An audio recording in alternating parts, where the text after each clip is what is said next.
په کونړ ولایت کې افغاني تولیداتو ته د ښې بازار موندنې په موخه ملي نندارتون پیل شوی چې 3 ورځې به دوام وکړي. د افغان تولید دریم ملي نندارتون چې د صنعت او سوداګرۍ وزارت سره په همغږۍ د سیکارام احمدي په نوم د یو خصوصي شرکت له لوري جوړ شوی په 53 بیلابیلو غرفو کې صنعتي، کرنیز او تولیدي توکي نندارې ته ایښي.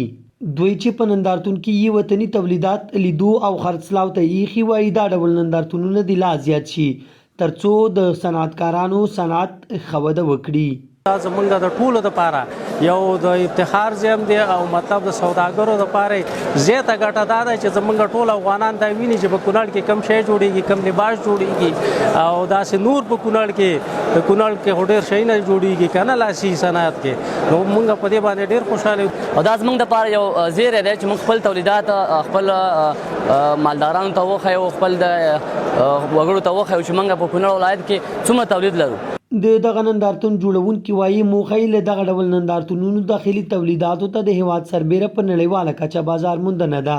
د نندارتون موخه دا ده چې زمونږ او ستاسې داخلي تولیدات چې دي د هغې سره زمونږ او ستاسې د عام ولس دا سره اشنا شي په ځای د دې چې نور تولیدات استعمال کړي، د خپل ملک هغه جوړ شوي تولیدات استعمال کړي، سرمایه به زمونږ په ځای باندې پاتې شي. ډېر داسې تولیدات موږ لرو چې زموږ هیوادوال ترې نه خبر نه دي.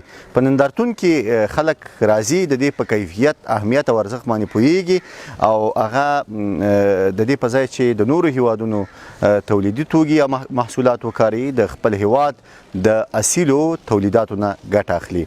د دوی په خبره د داخلي تولیداتو دا ډول نندارتونونه د هیواد په ځان بساینه کې مهم رول لري. وایي په دې برخه کې به نور هم کوټلي ګامونه پورته کړي ترڅو د صنعتي، کرنیزو او تولیدي توکو صنعت نور هم پرمختګ وکړي.